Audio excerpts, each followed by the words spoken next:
Give out specific hydroponic systems to the citizens. It's the same grant that got this system several years ago. So yeah, Bob, you ready?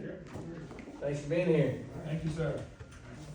I know about half of you, which a couple of you are doing a job for right now, but I'm Bob Ryder, have a farm north of here in the Bay area, Twin Hills, and I've been studying aquaponics for going on 20 years, and I've done a lot of research for the universities and all, so there's a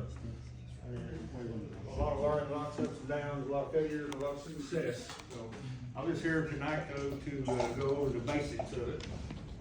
Is there anyone here that does not know what aquaponics is, that does not understand it? So everyone pretty well kind of got an idea. Well, this is a big, kind of a beginner's class, and what we're going to do is kind of go through how it works, what makes it work and all, and then when we feel comfortable when we're done here, then we're going to go over and hands-on. So we'll do some answers and questions and answers here. We'll say most of them before we get over there, so we're hands-on looking at it, asking questions there, and I can show you first.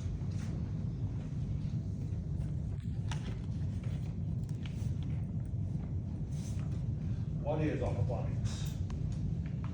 Aquaponics is combining aquaculture, raising fish. If you know how to take care of a fish aquarium, if you're successful at that, then aquaponics, you already know what you're doing.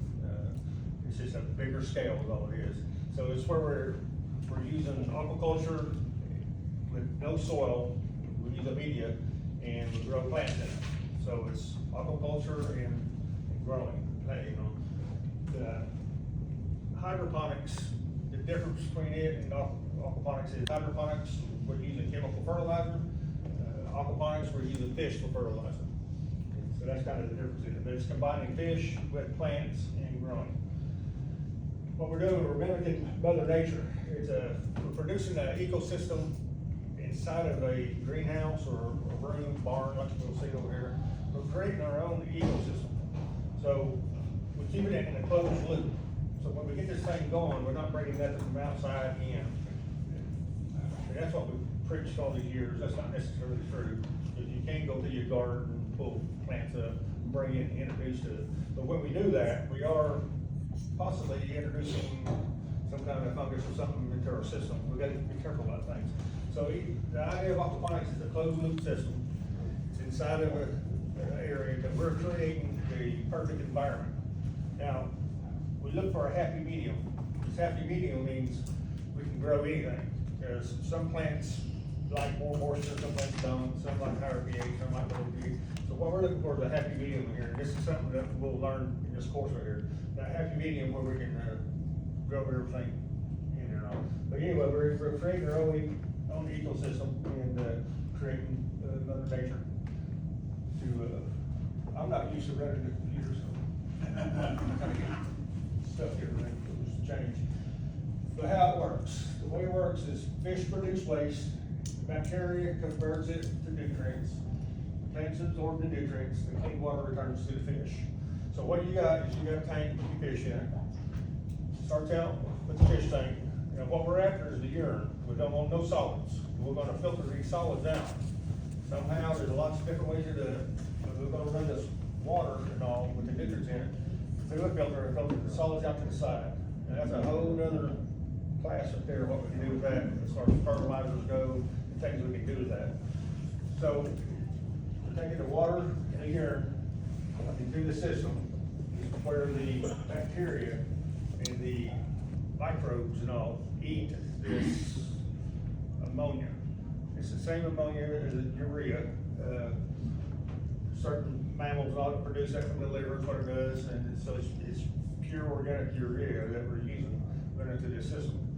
So it's like if you got a still and you're doing moonshine, you know, you gotta have a source of sugar or whatever, and microbes and the bacteria that's eating that sugar, they bypass actually the pin alcohol.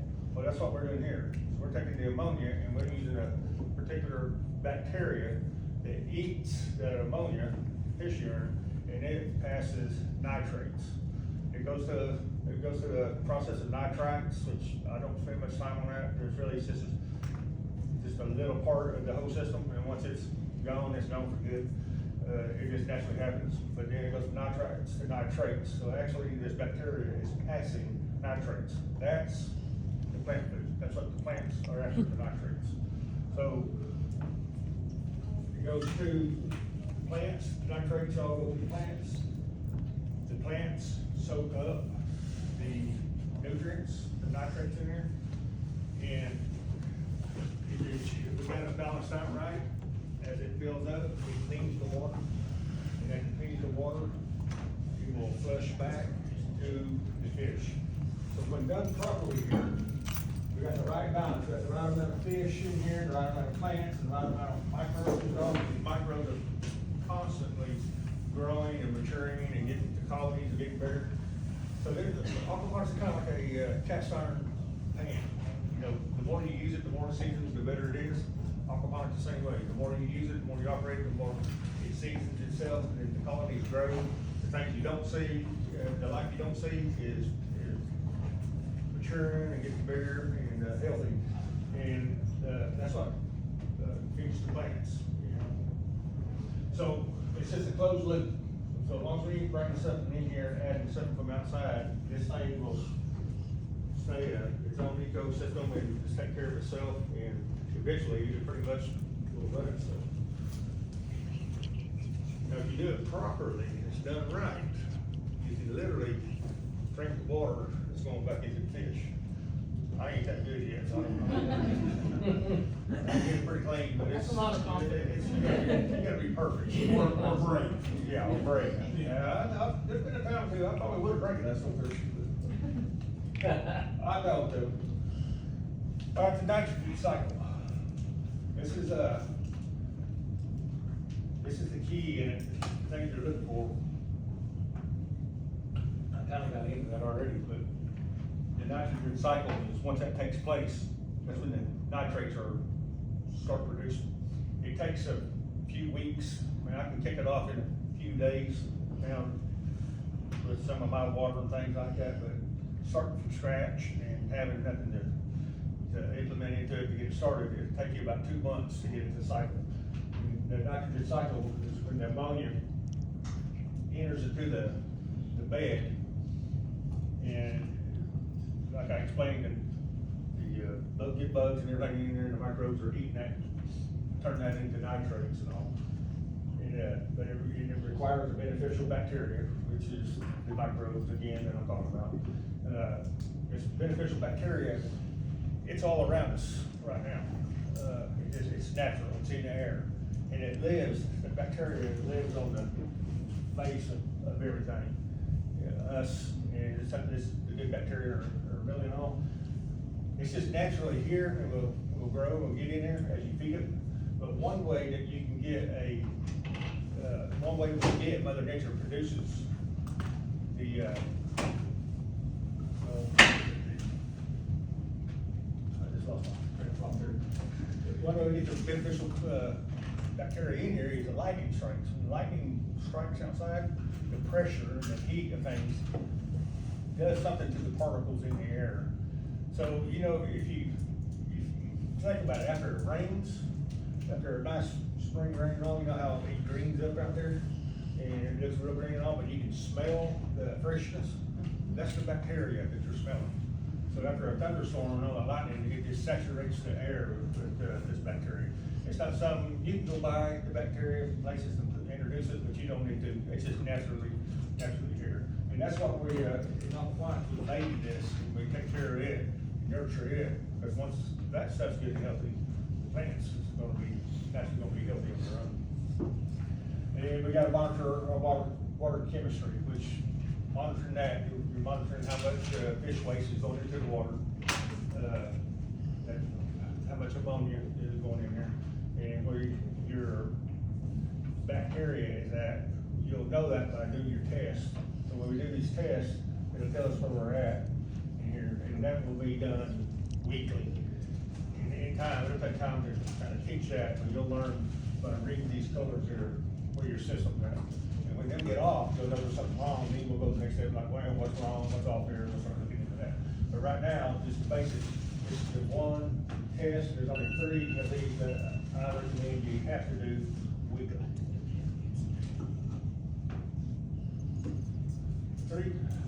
4 elements of aquaponics.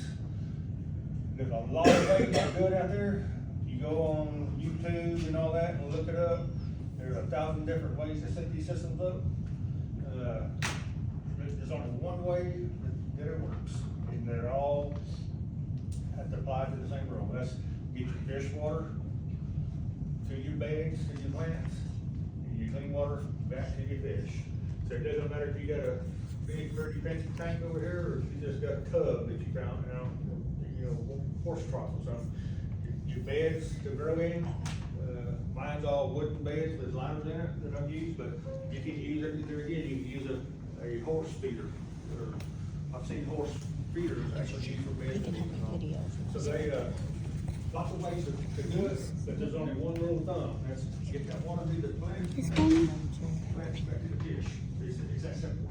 So the 3 core elements is your fish tanks, your plants, and your bacteria. That's the only 3 things that you need to make this thing go. Now, the balance is where your work comes in, when you're nurturing and all that. There's that balance that we keep an eye on to take care of this. When you feed the fish, we get too much ammonia going into our system. That'll kill our bacteria. So we gotta feed the bacteria a little bit of time till it grows. Also, there's a balance that we keep an eye on.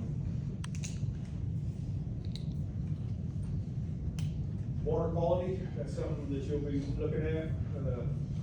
We'll be needing to check that weekly, daily. You're gonna be looking at it and all, different things that kind of tell you, but sure, weekly, you're gonna be taking your test and seeing where your water quality is at. Ideally, the pH should be 6.8 and 7.2. Okay, now this is ideally, this is the range we're shooting for.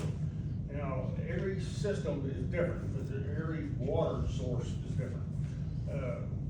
If we use city water, our pH is gonna run up here in the highest, in the low 7s, in the high 6s.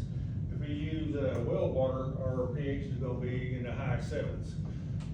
That's okay. It's not, a lot of people like, oh, they panic, and I gotta do something, and they go in there and they try to bring this down with some kind of input or something, and they get it jerked down, but eventually it starts going back up, and they jerk it down again, and they get their system to doing this, and in time, it gets to doing too much, you're gonna crash it. You're gonna kill everything in it, you're gonna start all over. This is ideally, but it doesn't have to be exactly that. I got some systems that's running at 6.4, and I got some systems that's running, what's one that takes 7.8 right now? Yeah. And it kind of brings it littler, but the fish are all right with it, the tanks are doing good, so that system we go with 7.8. So this is ideally right here. The safe ammonia, you'll do the test, we'll be doing the test to see where the safe ammonia is at. The nitrate levels, we'll check that, see where it's at. And then the temperature and dissolved oxygens are critical. Now they do have a dissolved oxygen test out there that you can do, but it's costly and it's hard to do. I don't worry about that. As long as you got a good aerator in your system, you got plenty of air in it, bubbling, fall here and there, you don't have to worry about that.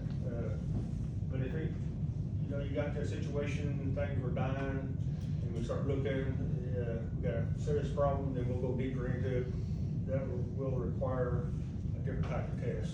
You'll need help with that. The temperature, I control my temperature with a water heater, and I keep it year round. I try to keep it at one temperature year round. You know, just reading that the oxygens are critical. And I remember in Milwaukee there was like a big operation aquaponics. I mean, it was all computerized and everything. And then the power system shut down. They didn't have a backup. The next day, all the fish were gone. Yeah. But I think the plants were all okay. When you shut that air off, that's the worst thing in aquaponics. You're limited time on getting something going. But I've built a system though, I've fixed it to where we can open this and that, where it trickles back in, that keeps just enough oxygen in there to give you time to get things back up. Does the pH vary by plant type at all, or is it the same all the time? The plant type don't have really, I've never seen plant types alter my pH. It's usually your fish. Sometimes when a fish dies, that's one first thing, if you go into your system and your pH shot up for some reason, it's been running at 7, but then you go in at 7, 8, and like, oh, what's wrong? First thing you wanna do is see if you got a dead fish in there. If a fish dies, and fish will die, doesn't mean you got something wrong, it's just the way it is, it happens. But if he's in the tank, left in the tank, your pH will shoot high. You just take him out and give it time to come down. If you try to manipulate this pH and make it what you want, you're gonna have problems. Just Mother Nature will work it out. Just leave it alone. As long as you ain't got 10, 15 fish a day on it. Yeah. Just leave it alone, and it'll work itself out. But you'll know, if it's a serious problem, you go in there and you have your fish are dead, you got a problem. We're gonna have to look deep into this. But, What kind of fish are you guys using? What kind of fish are y'all using? Tilapia and koi, but I've done everything. We've done shrimp, we've done, Y'all have done shrimp? yeah, we've done a test for Langston with shrimp. We've done crawdads, I've used mussels. So but you use them with different applications, which I think I got some of that in here. So those applications, you choose, like if you go use clams or shrimp, they don't put in a whole lot of waste, so you ain't gonna plant tomatoes because they take a lot. You're gonna plant just lettuce and get them just enough. So you gotta, depending on what you're gonna grow, vegetable wise, and what fish you wanna grow, is gonna determine what vegetables you are doing. So if you got a vegetable that's taking a lot of nutrients up, then you need a fish that's producing a lot.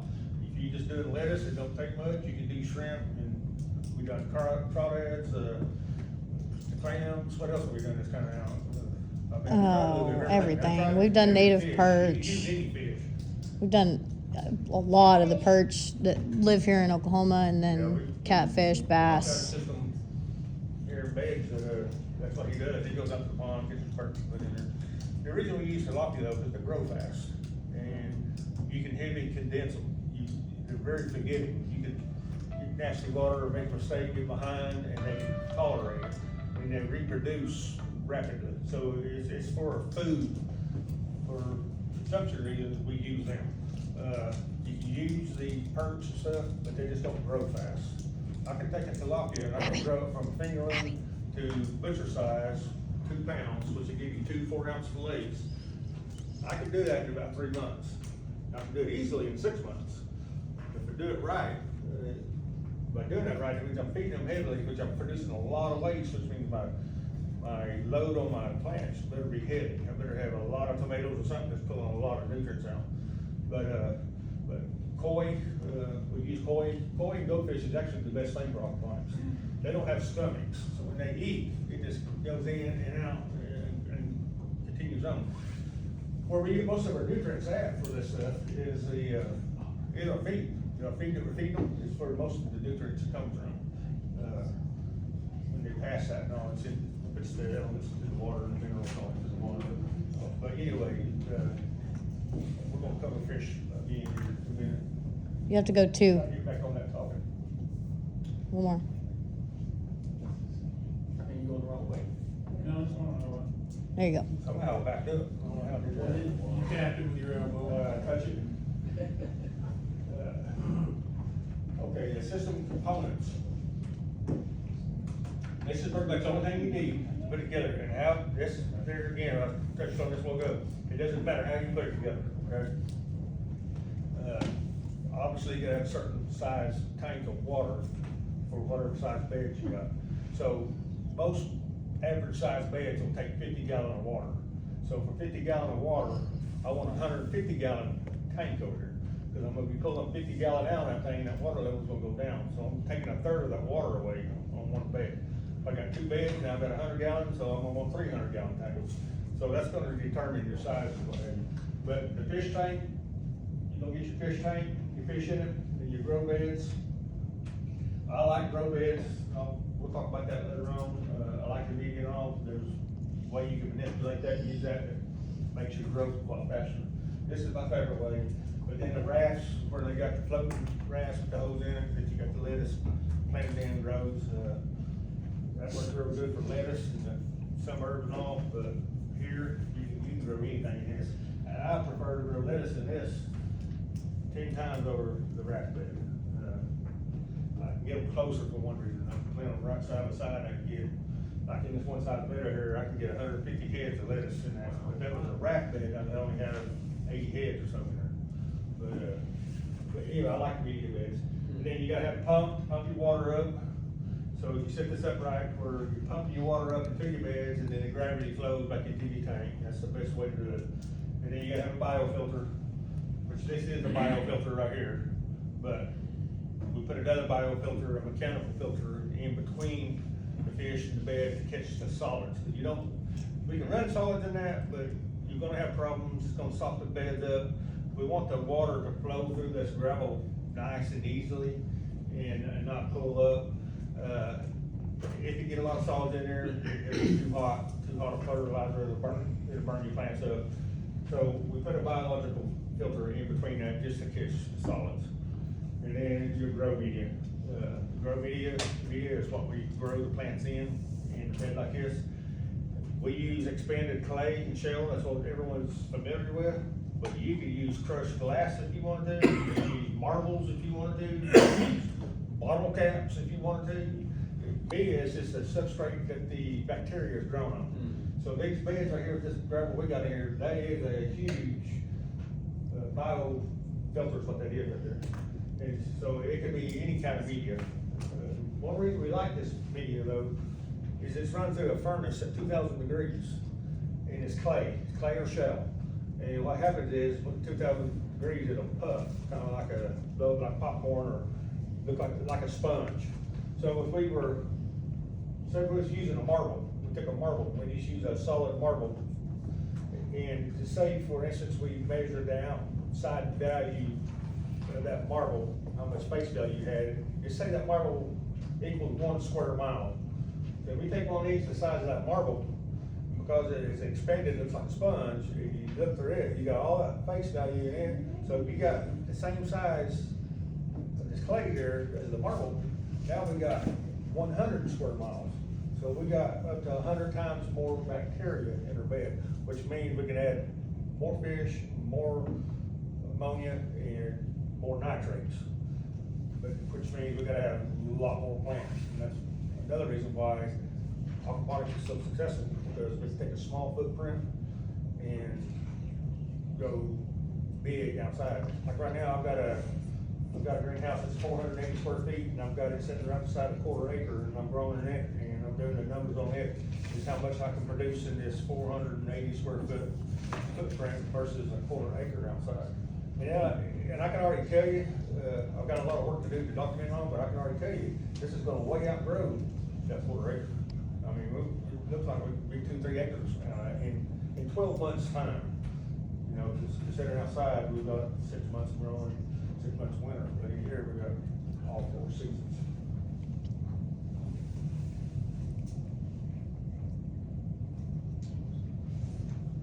Types of systems. Medium bed system, like I was just talking about, that's flood and drain. You'll hear from most people, flood and drain, so the water comes in, it's flushed back out, like we've been talking about, you just run through a media. There again, that's my most favorite way to grow, because getting all this fast growth out of it, we preach and teach that it grows 4 times faster. Well, it does. The plants do grow 4 times faster. But the media here, we got all that rock in here, we're planting that.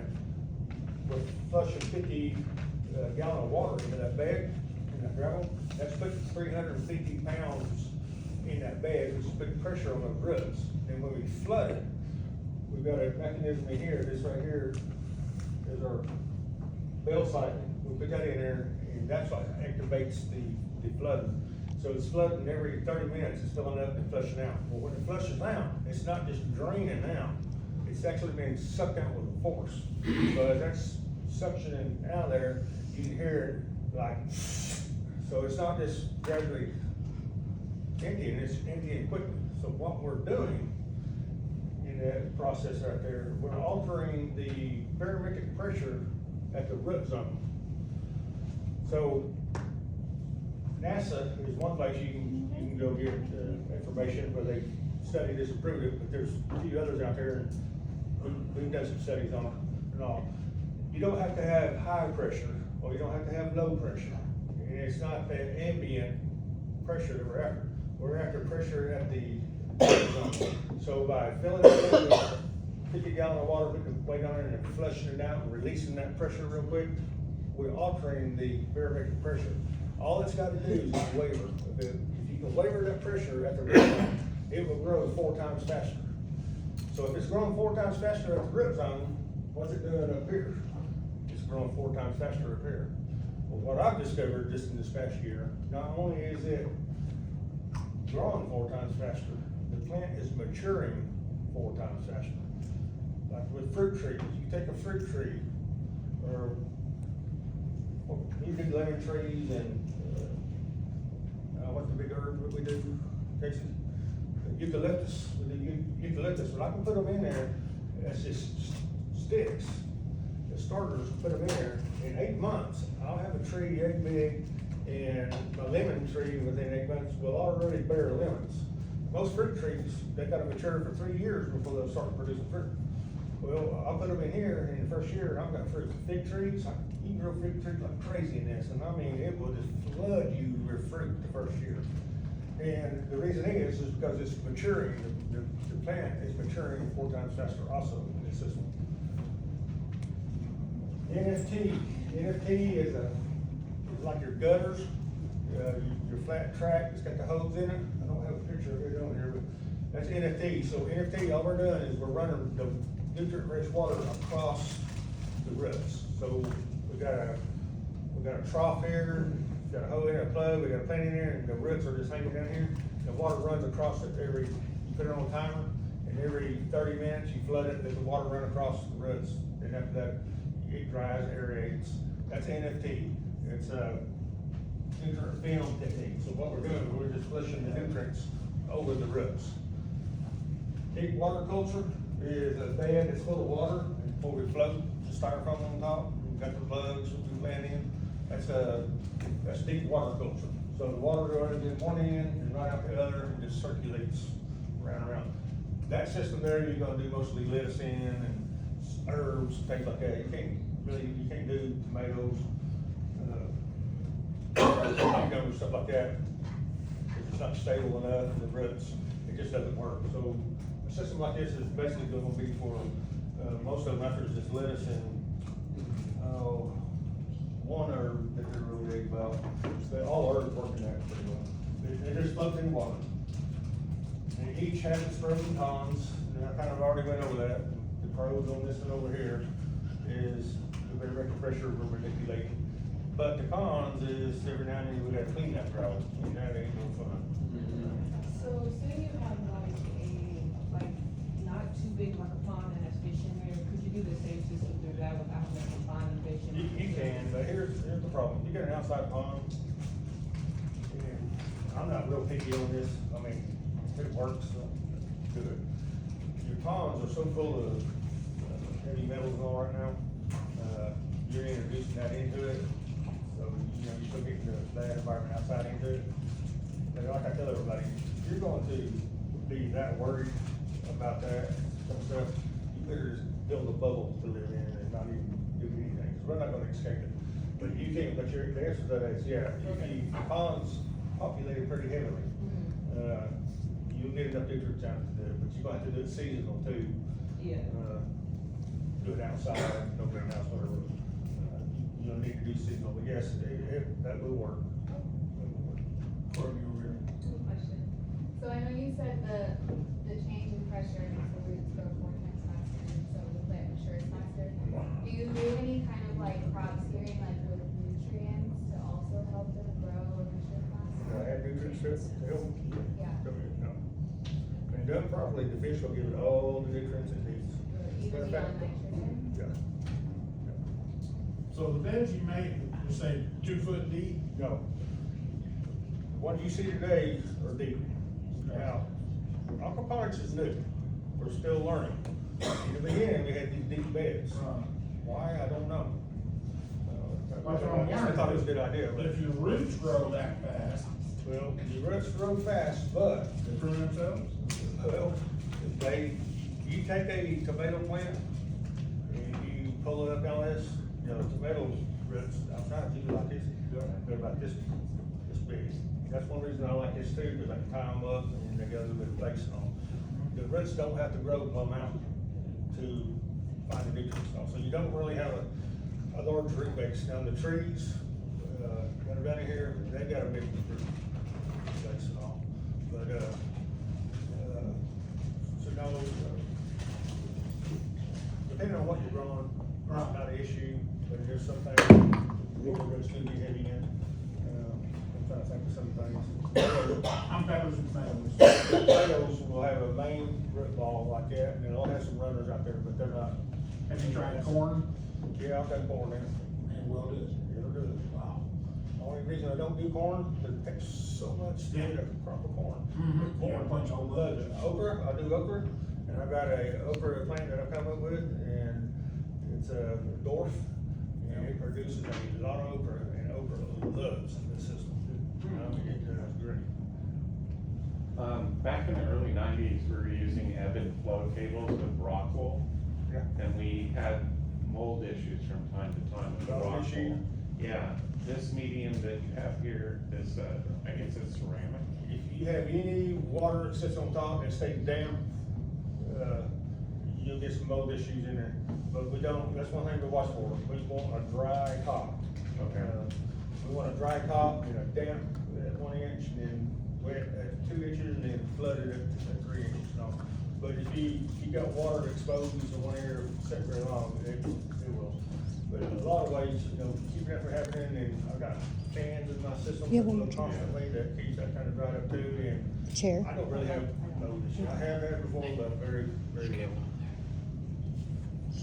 But rock wool is another media that works with this. But you said it was a flood drain? Yeah, they called it ebb and flow back then, and basically. That's basically what that is. Yeah, you had the chemicals come up, and then eventually you put a sprayer in there, and that little fish pond pump sprayer, and, yeah, we were doing that in the early nineties with rock wool, but I like this other media bed. The nice thing about the expanded clay is if that happens and you have to reset everything, make it, reuse it, you don't have to toss it like you do your rock wool. Oh, wow, that's Yeah, smart. you can reuse it,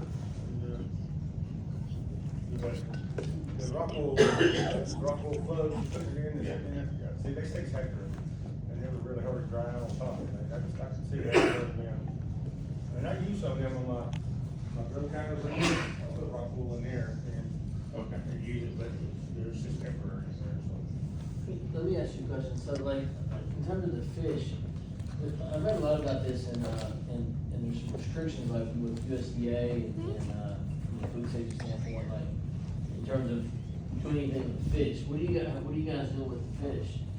You Right can't now- sell it per se, I can't sell you a fillet, right, I can sell you the fish, fish, and you can fillet it, and eat it. I can't do it. Where I sell my fish right now, those in the systems that I put in, I keep. oh, I you can't see, keep yeah, that, so I've got a market right there, putting them in the systems to, occupy, take care of, you know, each system I put in, I take to 300. Start down on smaller than 50, but we go through a lot of fish. So I've got a market. Gotcha. But as far as consumption goes, I can't sell it. Now, I sold at farmer's market a few years ago, and I would take a bag of ice and I put the fish in it, because fish, to like that 57 degrees will, they're out. And I put it in a bag of ice and they take that, and take them home, and I sold out, and out, people Yeah, did 'cause- from that, but I can't do it legally. right, that's one of the I'm hoping challenges. you guys could, you know. And that's what we're looking at in terms of whether or not that allows, but, you know, she went to a conference down in Auburn, and they're using a lot of koi and, goldfish, Fish, yeah, pet fish. pet fish, they sell to the pet store. There's a market in koi. You You could can sell sell that. on, you can sell, I mean, and they bring good money, but there is a market in selling, if you don't want to eat the fish, I would Right. go, because koi and goldfish are the best thing in the system, but there are a market out there. For them. If you might have a pet store or whatever. Yeah, found a pet store you can sell with, because you're gonna produce a lot of fish, you're gonna have to have somebody that can take. Goldfish you can use as bait fish, right? Well, you can use it for bait fish. I'm trying to get a local guy to do bait fish and do aquaponics and sell them for bait. So how many fish can you like put in these tanks? Do they get like stressed out up in there? Say that again now? How many fish can you put in there? Do they get stressed out up? Yeah, see, tilapia you can grow closer together. A 2 pound tilapia is gonna need a square foot of water itself, which is eight. And they won't like grow bigger, it's like, they won't. They'll go grow back bigger, to but you gotta harvest them. As they grow bigger, you gotta take them out. Yeah. And do something with them, and let the others come up. Mhm. The best way to do it, if you're gonna do this aquaponics, you're gonna do it for food and all, put a certain amount in there, start out low, and let there's room for them to grow. And then at a certain age, take them out, butcher them all, put them in the freezer, and put you another batch in there. So can you take these fish out and put it in the wild, or you have to sell it? These are invasive, like in Texas, they're against the law. Mm. Oklahoma's far enough north, they're surviving their ponds, and they'll do a good job of cleaning your pond out. Because they go clean a pond out 4 foot deep.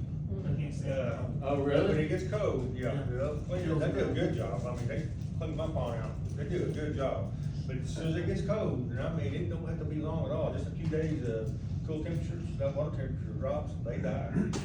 This past year, I threw the one that I had that was being picked on, and he wasn't gonna survive, and he was, you know, he was decent size, but I threw him in the pond, and I forgot about him, and I think it was 3 months later, when it started cooling down, that thing, died, and he was almost the size of a football. I could not believe it's the biggest one I've ever grown, just in 3 months in my pond and all. So you can do like walking catfish, and then when it gets cold, they just walk up to your back door. But, I thought we were supposed to act right. we don't have a problem with that, but you don't sell to places, that are against the law. Yeah. But catfish, you could put in your pond and it'd be viable, right? Yeah. I mean, Yeah, a catfish in a closed loop like this right here, they'll do my it. advice, don't do it. Oh, really? It ain't, it's gonna get you in the end. You just ain't good enough, or I should say, I ain't good enough to do catfishing. When you can find catfish that are territorial and they will end up picking on each other because they end up with sores and then diseases, and it's just, as they grow, they gotta have more. So I think we did catfish over here at the Morse one at one point, didn't we? You can use anything in there though, but you, like catfish, you definitely gonna have to hold them out Yeah. there. You were talking about temperature with the fish. I noticed most of your systems, they look like they're in a greenhouse or partially indoors or indoors. How do you regulate your temperature? I've got a, heater I use is a swimming pool heater, Okay. and, I keep it hooked up, and you gotta have it on the other side of your filter, so you don't get all the solids. Yeah. But I use a swimming pool filter, is what I use, electric one, and it does a good job. By me controlling my water temperature, I can control my fish too, so I can make them spawn.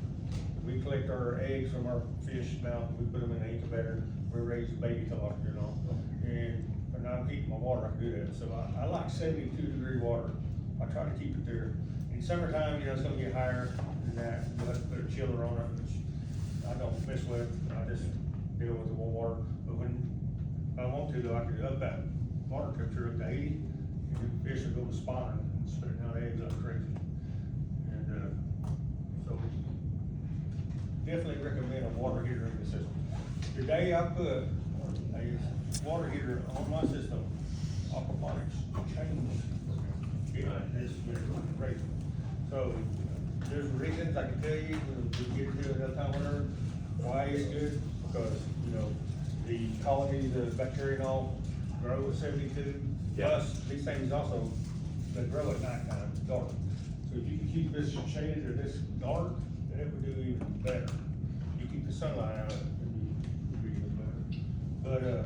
But it's a swimming pool heater that I use, and it does a real good job, because you know, swimming pool, average swimming pool is 15,000 gallons of water, well, we're talking, my one size, my biggest size was like 3,000 gallons, so a pool heater easily keeps up. Yeah. It doesn't burn a whole lot of electric, but that's the biggest electric heater, or the biggest bill in aquaponics is heat and water. Does having a warm water tank actually help in the winter to keep the greenhouse? It does, a lot. Well, my heater in my greenhouse, it'll go down to 40. If it go down to 33, I take it to 33. Plants react to root temperature, not ambient temperature. And I have learned, and this is a study that I'm working on, I'm trying to prove why. But when it's 40 degrees in my greenhouse, and my beds are 72 degrees, this stuff, it's crazy how it grows. It produces like crazy. I always tell everybody my fastest, I said, man, you would think as much as this thing's growing, you should hear it stretching and moaning and groaning or something. Man, they grow fast. You get up to 7 inches a day, on this stuff. But when the beds are warm like that too, it heats the whole greenhouse. Yeah. So it cuts down on your gas bill, water on your heater and all. So yeah, it's you know, it's got its goods and its bads, but it evens out. But it's a must. Heating your water is a must to be successful. Is it standard, like 6 months for harvesting these? On plants? Oh, no, the fish. And fish? Tilapia, for example. Yeah, they say most things I can tell you up to 9 months. You can grow tilapia in 6 months pretty easily. I'm sitting out right now, we're getting a little heavier into tilapia and wanting to produce. Hopefully we can get these lobsters, we can slaughter these things, but I'm gonna produce fingerlings, which is about 1 inch long, to 2 pounds in 3 months. I'm gonna try to do 1,000 at a time. That'll give me 2,000. That's almost 1,000 fillets a month that I can produce. That'll give me a 4-ounce fillet. And I'm doing it 4 months. Like I said a while ago, I'm gonna have to be spot on because I'm gonna be riding these perimeters on everything so close that if I make a mistake on the plant side, I'm gonna kill everything because I'm too heavy, overloaded in my nutrients from the feed to get these guys up that high. But I'm working on a system right now where I'm going to produce fish to butcher in 3 months' time. All right. And I know I can do it in 6 months right now. No, you know, I pretty well know I can do it in 4 months. But 3 months, yeah, that's a challenge. But so far, I've made all these challenges and done it, and I hope I can do it in this. And I'm pretty sure that I can. But they grow fast anyway. Even 6 months to harvest is a pretty good time on your fish. That it?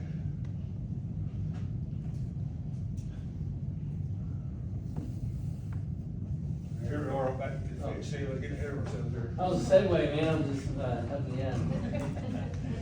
Choosing the right fish, okay. We've done all these, I've got a system up in Minnesota, they were gonna do salmon in it, or was it trout that she wanted to do? Rainbow trout. Rainbow trout. And we set it up, which up there, colder climates, totally different, it's really easy to do, but we set it up for cool water. So she's gonna raise, but she since decided to raise a yellow, the yellow perch, they go in the lakes up there and all, it's still cold water fish. And so if you look at something like that, then you're gonna wanna grow just your greens, your leafy greens, because they don't take a whole lot of nutrients that don't need warm climate. They do good in cool climates. So if you're gonna use a fish like that, you're gonna have to tailor your crop to the temperature and to the fish. Where there, you would eliminate that water heater. We won't totally eliminate it, because in wintertime, obviously, it gets so cold up there, it's gotta have some heat. Koi and goldfish again are the best thing to use. They're a lot easier, taken care of, feeding. They're easier to feed, less feed, but they put out more nutrients, and they're better for the plants. You don't have to have a heater on them, and there are a good market for these things. Yeah, exactly. And then, the catfish, we've done the catfish here, but like I was saying, they're territorial, and as they grow, they end up picking on each other, and you end up with a pretty serious problem. What about making, fish fertilizer? Yeah, that's another whole topic right there. That's something I've been working on for the last year. I'll roughly go across that today, but, and that's gonna take us off another. But, that's one thing out of half a dozen things I talk about with aquaponics. Aquaponics used to be viewed as fish and lettuce. Okay, when I first started, I was doing fish and lettuce, and I thought, now, this is all I can get out of this, I'm out. Because one salad, 2 salads a week is enough for me. I thought, if I can't grow other things in here, I'm done. So that's what sent me out to do research and do all these other things. And I had the universities come to me in the beginning, because there wasn't nothing else out here, and they're like, well, you can't do this, you can't do that. I said, I'm doing it. And they'd walk in my greenhouse and their jaw would hit the ground. They're like, how are you doing that? I don't know, I'm doing it. So anyway, they, used to view it as fish and lettuce only. Well, now, I can grow anything in here. There's different techniques on some things, but I can grow anything in aquaponics, vegetables and all. One of my favorite things to do is turmeric. I love to do turmeric and garlic and, what else, some of the other fruit stuff I've got. Have you done cannabis? Asparagus, Have you done cannabis before? haven't done one. Cannabis. Oh, yeah, well, I've been involved with that. I don't personally do that, but I've put a lot of these in for cannabis guys, yeah. How about watermelons? Watermelon, you can do it. I know a guy down in Fort Worth that's successful with it. They do good, but there's so much water in it, they're not Yeah. perfect for me, but in wintertime, they're awesome. But like when I do it, I'll hang a net up above and they'll grow up here, and we're hang like baskets and all, kinda gets them out of the way. So, yeah. That's a big net. It's big water. But I don't do watermelons now, I do the Kajari melons. They're like a little watermelon cantaloupe, they're delicious, they're about this big around, and they love this system. And it's an awesome melon, awesome melon. So anyway, depending on what crop you wanna grow or what fish you wanna raise, kinda determines what you're gonna do for food. Then you gotta consider the climate, the temperature, the feeding needs. So what part of the country are you in, like Minnesota, it's cold, and she's gonna stick to the cold climate crops. And then down here, we got our seasons, we can grow anything, eat about whatever fish we want. Here though, if we was gonna do trout and them things, we would have to put a chiller on the pool. Choose plants, leafy greens, herbs, tomatoes, strawberries. There again, we've kinda already covered that. The leafy greens don't take as much. Your herbs, they'll kinda have to get them. They don't take a whole lot of nutrients, but they need the nutrients. They love this system. We do a lot of herbs and, I don't know, they're awesome. You can see this, a picture of the greenhouse at one time, but this is all herbs you see back through here. And then tomatoes go crazy. I've taken, what's the black one? Cherokee purple. Cherokee purple. I've taken, for the last 2 years, not this year, but the last 2 for this, I've done a test on Cherokee purple. So I planted one plant, and I tailored to it to see what I could get out of it in one season. I ain't talking about the whole year. I'm talking about just a season through the winter time to springtime again. The first year, I got 150 pounds of tomatoes off of one plant. And it literally looked like a tree. I trained it to look like a tree too, but it looked like a tree, and they were just hanging down like this here. I got cattle panels up there that grow up into. Once they reach a cattle panel, I'll let them go. And they're just hanging down. But I got 150 pounds out of that one. The last year that I done it, I got 120 pounds. I think, I got 100 pounds for sure, but I got occupied, and I let it go. I didn't log things like I should have on there, I just got busy. But I know I got 100 pounds, but I got at least 120 pounds off of one tomato plant. So you're growing like a perennial? You're growing it like a perennial, not an annual? Yeah, right. Wow. Yeah. Cherry tomatoes though, Oh, yeah. way better. They just go nuts in this thing. The flavor of them, they're awesome. They don't take, I don't know, they just seem to do better with the foliage and all, with the rapid growing and all. But I raise every kind of metal I get. Everything from the heirloom to the crossbred stuff. How do you pollinate in your system? They tell you gotta do certain things. I put fans up that blow against each other, and it keeps things agitated, and I don't have a problem pollinating. So you ain't got no bees in there for your food? You can get bees every now and then, but that's not what I rely on. Now, I've got ants that I can't get rid of. They just go crazy. Now, I sometimes think them ants are crawling up in the falling ant. I don't know.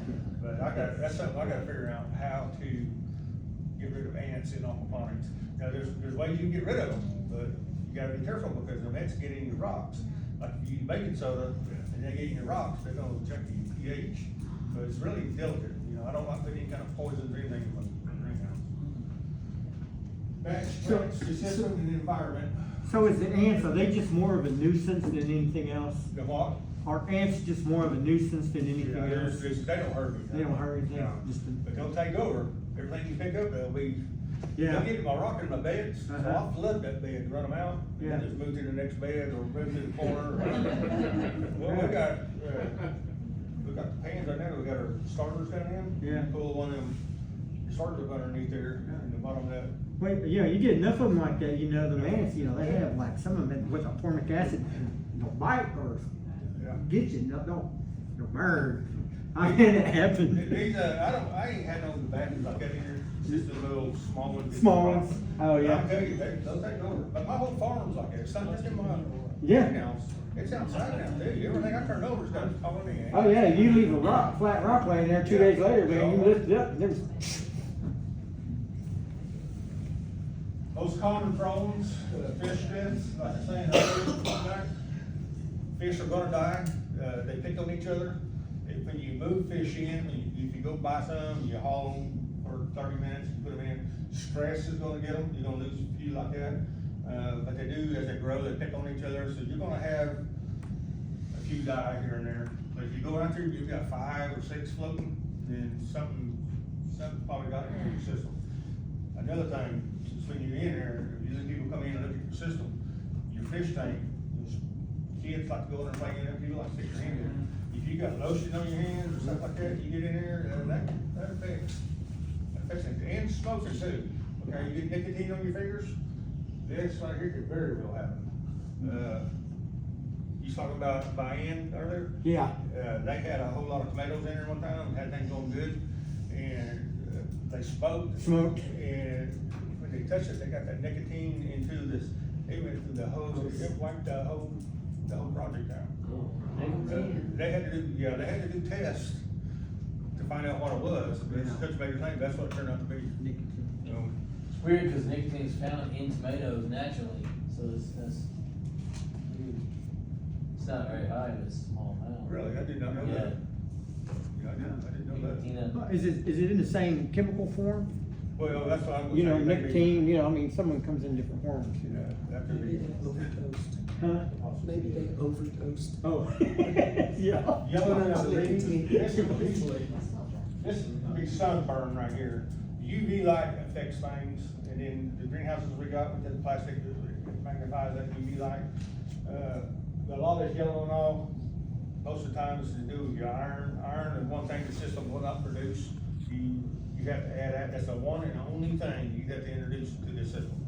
But there's different things that affect that. This is a nutrient problem. You just gotta learn what the problem is. Start with iron and see if that takes care of it. Algae and clogging. The worst thing you can do in your system is overfeed your fish. When I do a system for somebody, and I'll be telling you this, do not overfeed them fish. You will clog that thing up, and it is a mess, and we gotta tear that whole thing apart and flush it out. It is terrible. But clogging and algae goes back to like the rock wool, although just, with a rock, we gotta keep the rock dry on top. We just practices we gotta do to keep that under control. But that is some of the common problems. And prevention and maintenance tips, it's like, when you buy a car, you own the car, but there's things you gotta do, you gotta check the oil in it, you gotta put gas in it, there's change the brakes every in. You know, there's things in the system that, you'll have to keep up with, keep an eye on, you'll have to work on time to time. And then pests, you're gonna deal with pests, you're not gonna get rid of them, you gotta stay one step ahead of them. I just this past week noticed I'm getting pretty heavily loaded with pests coming on, so I ordered a bunch of, parasitic wasps, ladybugs, nematodes, one other bug. Green lacewings. Yeah, Green lacewings. I'll put all them in there, they're gonna attack it, and they're gonna do some good. And here in about 2 weeks, I'm gonna look, and if my pests are going down, then I'm gonna just let it ride it out for a little while. But if not, I'm gonna order one more time and put them in there. But you're gonna fight your pests with bugs. You're not gonna add nothing in there. Neem oil, they say neem oil is safe for, aquaponics, it's not. You can spray it on there and you're all right. If you get moisture dropping from the ceiling, or you spray your plants with water, which I like to spray my plants with water every now and then. But if you wash that neem oil back down into your rock and all, it's gonna get back into fish. I killed a lot of fish with neem oil one time. Was not happy. I thought this was fish safe, but it's not. So we use, Nature's Good Guys is where we get our pests from. I mean, our good bugs to fight the pests. Nature's Good Guys, they kinda got a deal, you can see everything, they'll tell you what this bug's good for and this bug's good for. It's there. Maintenance task, daily maintenance that you're gonna be doing, just feed the fish, and just check your water.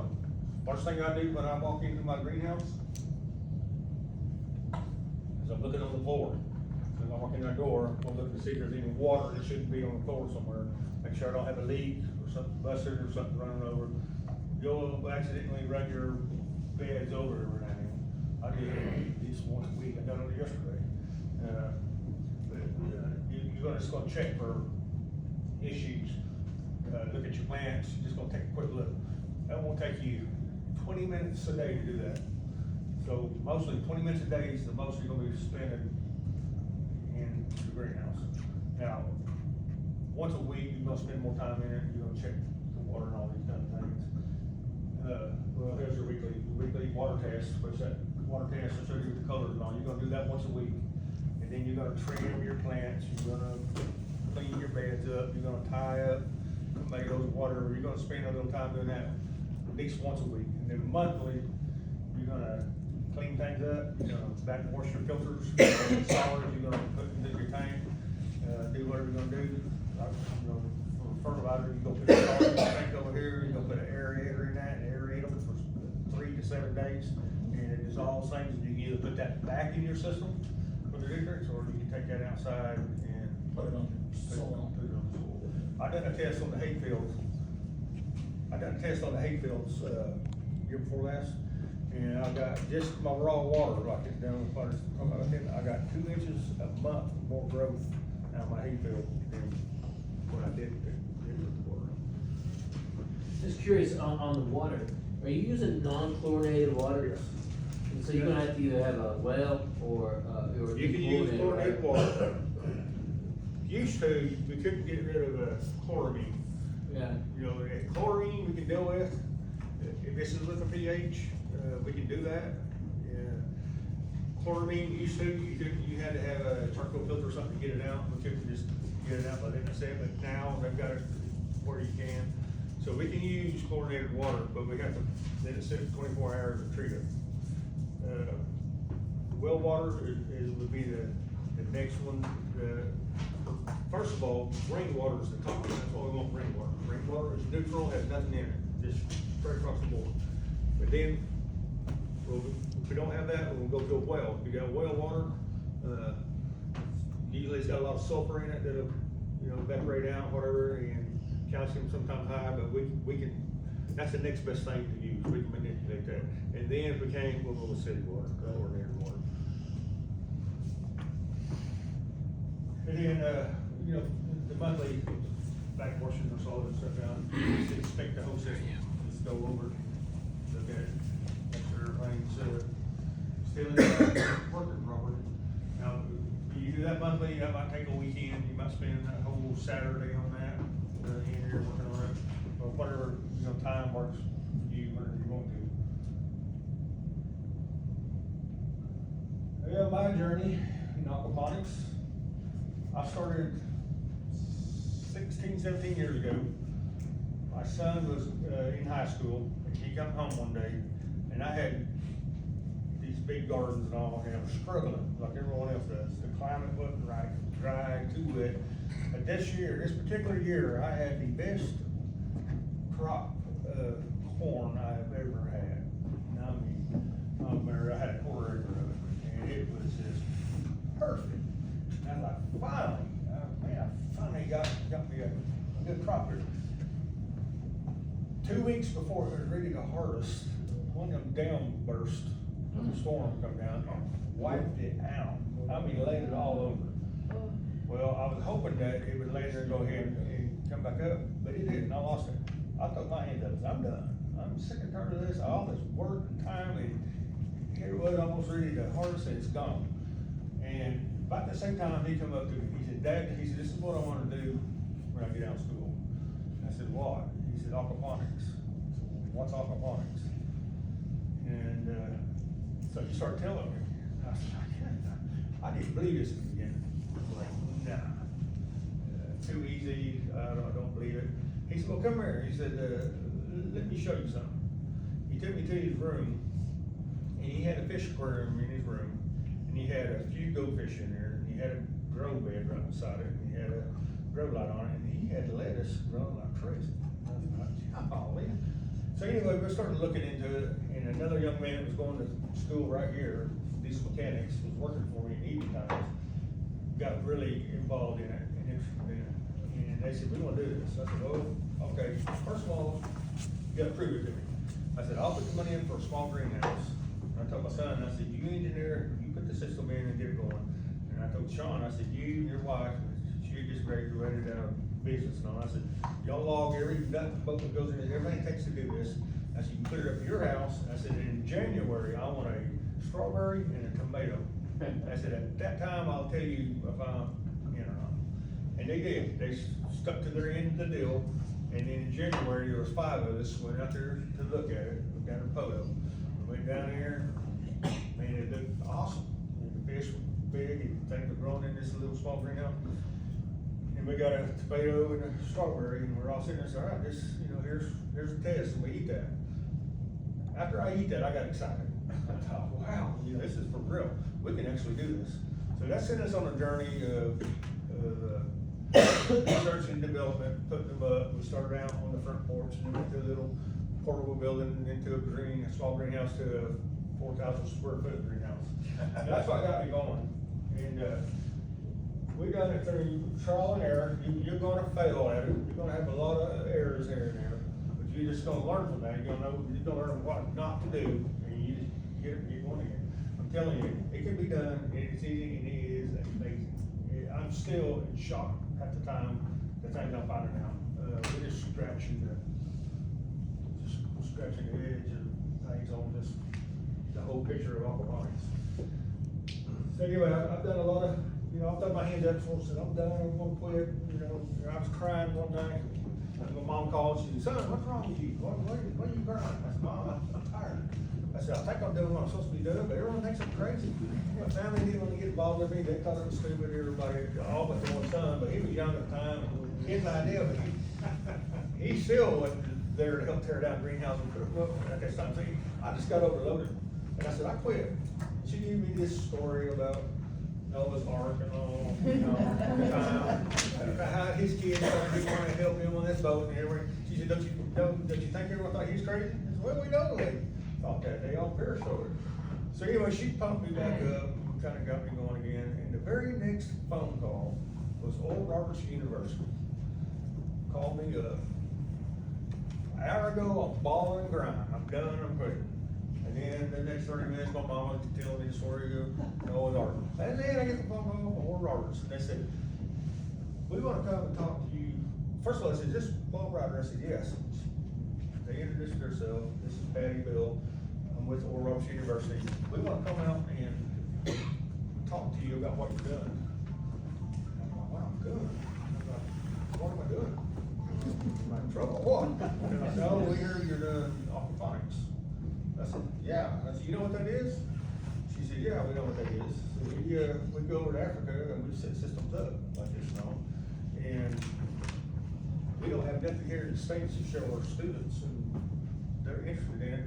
And we want to talk to you about bringing our students out, hands-on, at your place.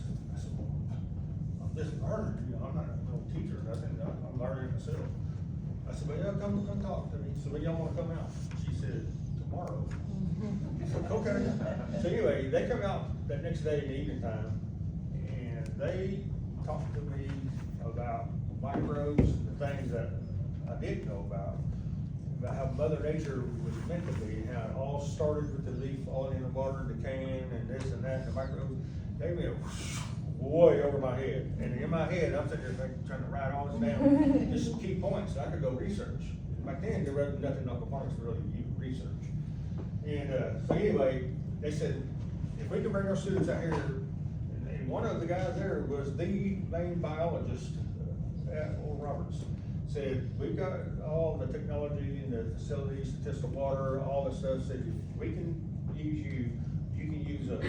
We'll do your water test for you, we'll teach you what we know, what we, this, that. And I was like, yes.